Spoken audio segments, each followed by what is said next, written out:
Bonjour et bienvenue dans cette nouvelle vidéo tutoriel de Tiramisu. Aujourd'hui, nous allons parler des données dynamiques. Je vous propose comme exemple de remplacer le contenu du bloc noir avec l'iceberg par une liste de news qui proviendra d'un flux externe.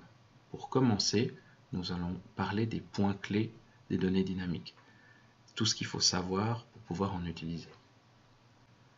Pour commencer, je vais vous présenter l'onglet Variables, qui est en haut à gauche, au même endroit que la liste des objets. Il suffit de cliquer sur l'onglet Variables. Ici, la liste est vide. Pour pouvoir créer une liste dynamique, nous avons besoin d'avoir une variable qui va contenir tous les éléments qu'il faudra afficher dans la liste. Cette variable aura besoin d'être d'un certain type. Et pour ce faire, je peux cliquer sur le bouton Type en bas à gauche. Une nouvelle fenêtre s'ouvre et elle nous permet de gérer les types de données qu'il y aura dans l'application Tiramisu. Sur la gauche, il s'agit de la liste des types et sur la droite, de la liste des membres. Par exemple, je vais créer un type news en écrivant simplement news dans le champ ici en cliquant sur petit plus. Puis, je vais mettre deux membres sur cette news, le titre ainsi que le texte. Voilà. Ça voudra dire que si je fais après une variable de type news, chaque variable de type news aura à l'intérieur un titre et un texte. Je vais maintenant sauver ce type de données. Voilà. Maintenant, il nous faut ajouter une variable qui va contenir la liste de toutes nos news.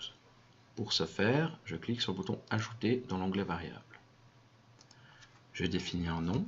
Ici, je mets mes news. Son type n'est pas une valeur simple, il s'agit d'un tableau de news.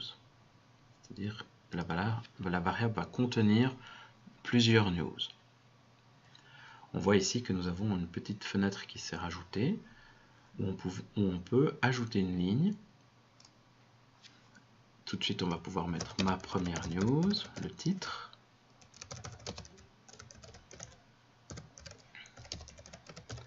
Et le texte. Pour l'instant, je mets des données pas très importantes. Je peux ajouter une seconde ligne. On va appeler ça ma seconde news. Test de news. Voilà, le texte n'est pas très long. Mais nous avons comme ça deux news qui sont dans cette variable. Les valeurs que je viens de rentrer ici sont les valeurs par défaut, c'est-à-dire que ce sont des valeurs qui sont rentrées manuellement comme je viens de le faire, directement dans Tiramisu. On va voir par la suite qu'on va pouvoir importer des données directement depuis un flux XML ou un flux JSON, depuis un serveur externe. Pour l'instant, j'ai mis deux valeurs en statique dans ce tableau de news. Je clique sur Sauver. Maintenant, j'ai une nouvelle variable qui est apparue qui s'appelle MyNews. Nous allons voir maintenant comment créer une liste qui afficherait ces news.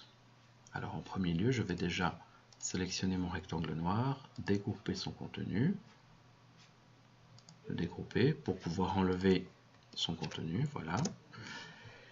Et afin de créer une liste dynamique, je vais aller dans Plugin, Layout, et là j'ai la liste dynamique. Je vais la glisser ici. Je vais la dimensionner afin qu'elle prenne toute cette zone. Je vais positionner maintenant ma liste. Il va falloir la paramétrer.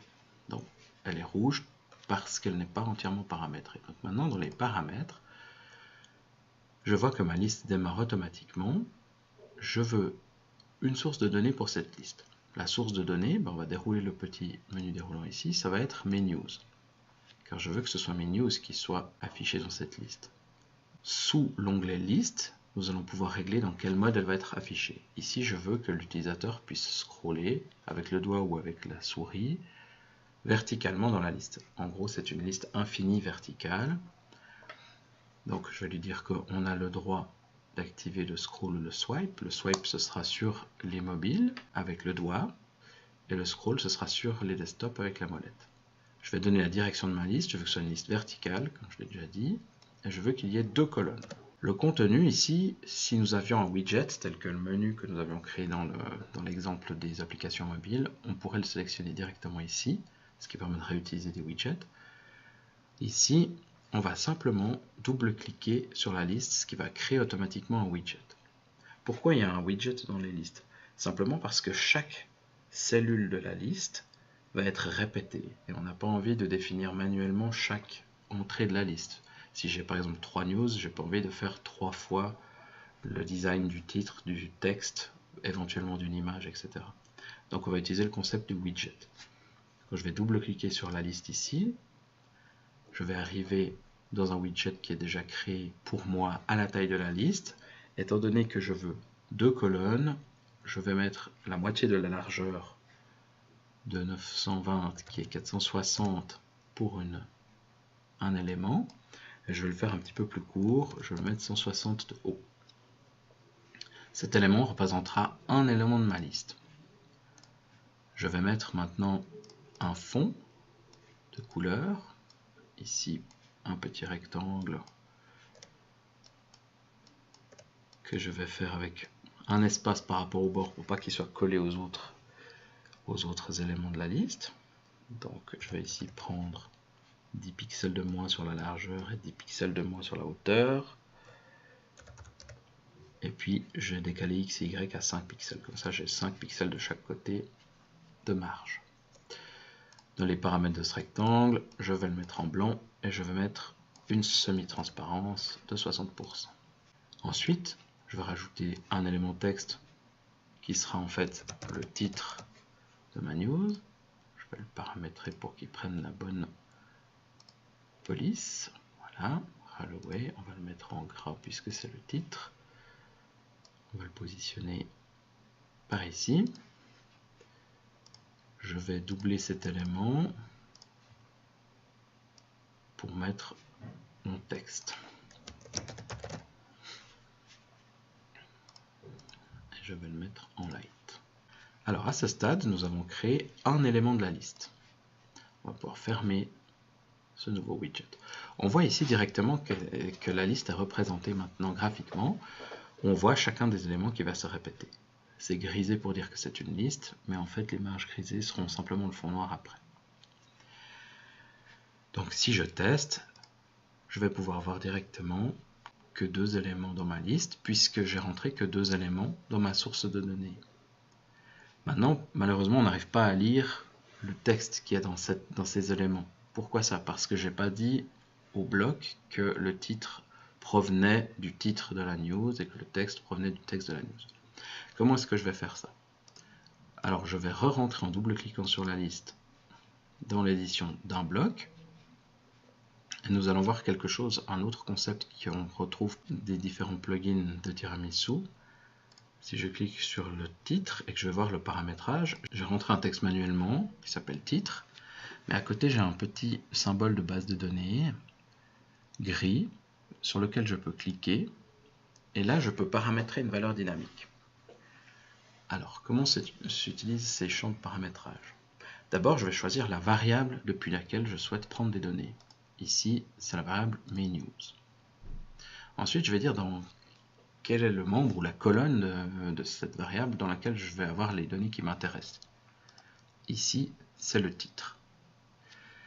Étant donné que l'élément est répété n fois en fait sur toute la liste, je vais devoir leur dire mais quel est l'élément qui m'intéresse? Là, je vais devoir lui dire pour le premier bloc, je veux le premier titre de la première news. Pour le second bloc, je veux le second titre de ma liste de news. Pour le troisième bloc, je veux le troisième titre de ma liste de news. Pour ça, on va simplement dire mode de sélection index courant. Ça veut dire qu'il va prendre l'index du bloc actuel. J'aurais pu donner un autre index manuellement ou même un ID qui proviendrait d'un flux externe ou d'une saisie utilisateur. Pour l'instant, je vais dire simplement index courant. Je vais répéter la même opération pour le texte où je vais simplement configurer que le texte vient de MyNews, de la colonne texte, et que le mode de sélection, c'est l'index courant. J'enregistre, je vais revenir dans ma page de test, recharger, et là je vois que mes news sont affichées. Ici nous avons vraiment les news telles qu'elles ont été saisies manuellement dans la liste des contenus de la variable. Donc, si je reviens dans l'éditeur, dans ma variable, que je double-clique sur mes news, je peux ajouter une troisième news avec son texte. Je peux sauver. Et lorsque je vais recharger ma page, je vais voir apparaître ma troisième news.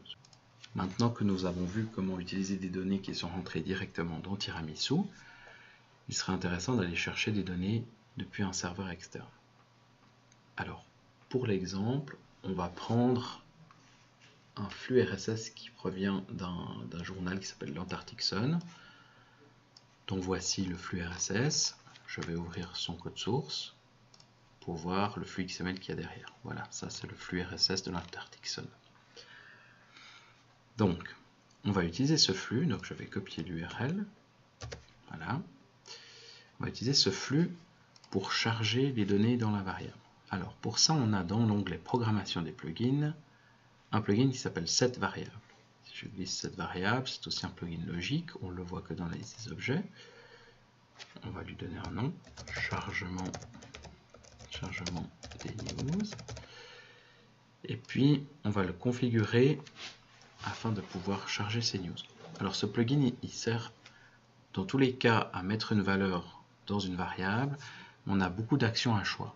Comme on le voit dans l'onglet Paramètres du plugin, dans l'onglet Actions, on a énormément de choses. Ce qui va nous intéresser aujourd'hui, c'est de remplir la variable par des données XML. Voilà.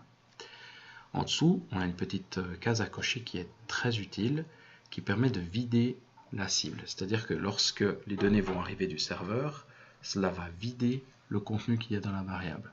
C'est important dans notre cas parce que sinon on aura dans la liste des news les 3 premières news qu'on a mis à la main, puis en dessous toutes les news qui proviennent du site.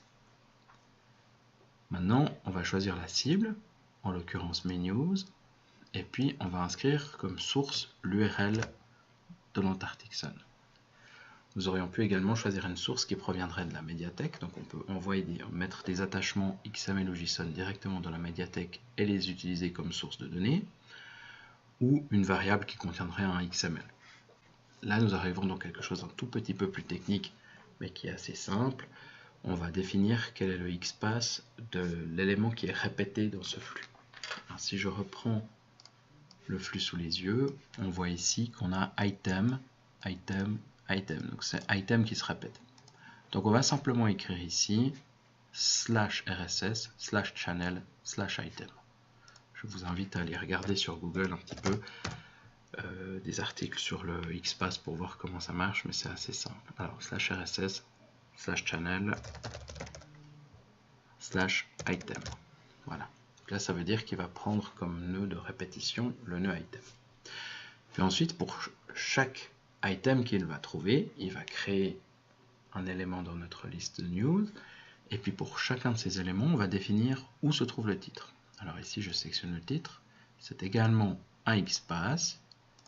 Et par rapport au nœud item, on le trouve dans, je mets un point pour dire par rapport à item, je trouve ça dans le nœud title. Pour le texte, c'est la même chose. On va dans XPath et on met point slash, et puis là c'est dans description que se trouve le texte de la news. Voilà, une fois que j'ai rempli mon setter, je vais sauvegarder.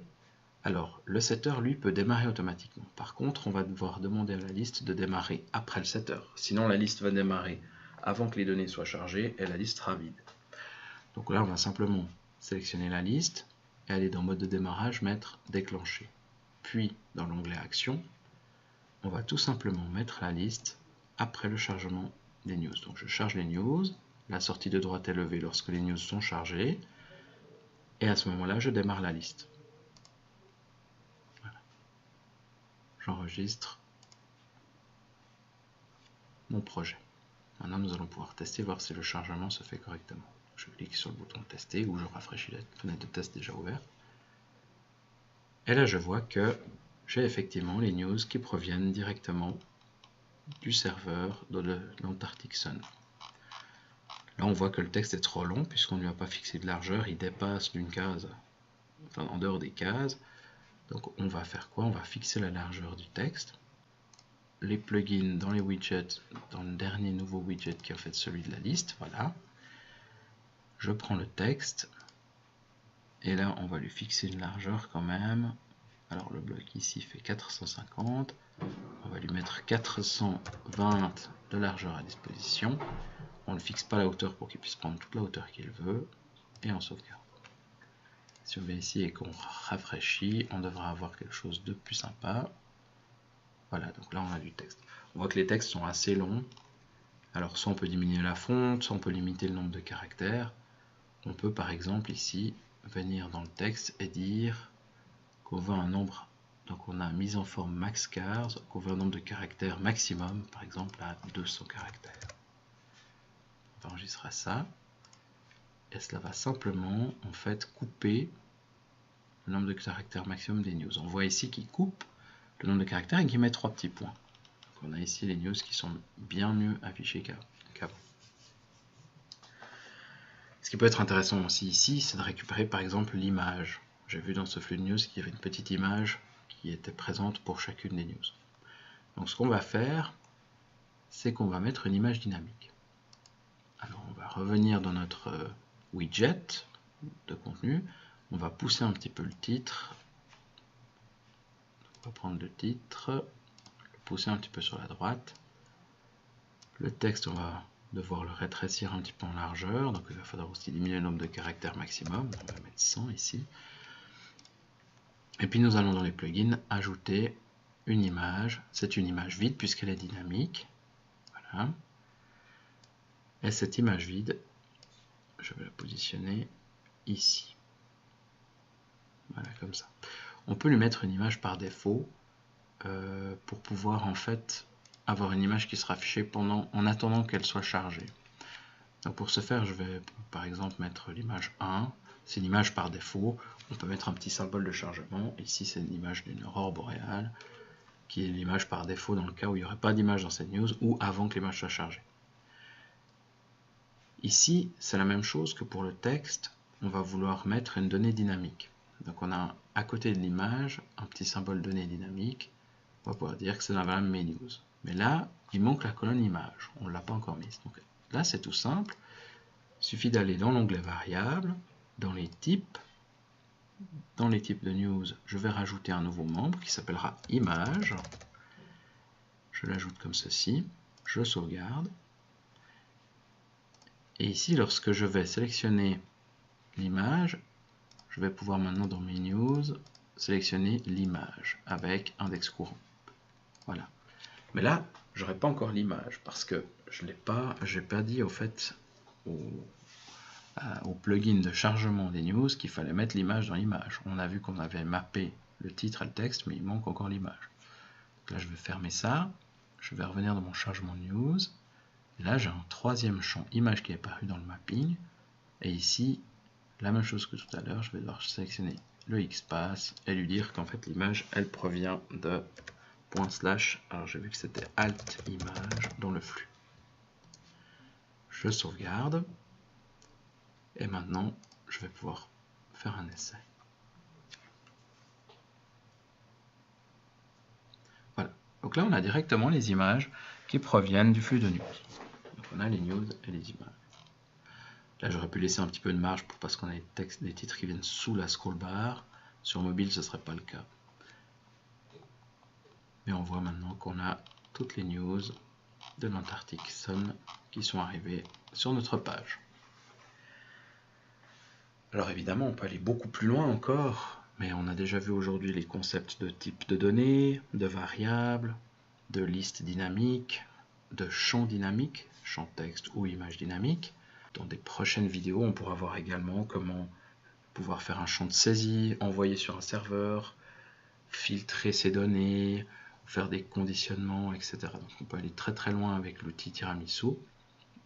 Je vous propose de voir ça dans de futures vidéos. Je vous remercie pour votre attention et à tout bientôt dans Tiramisu.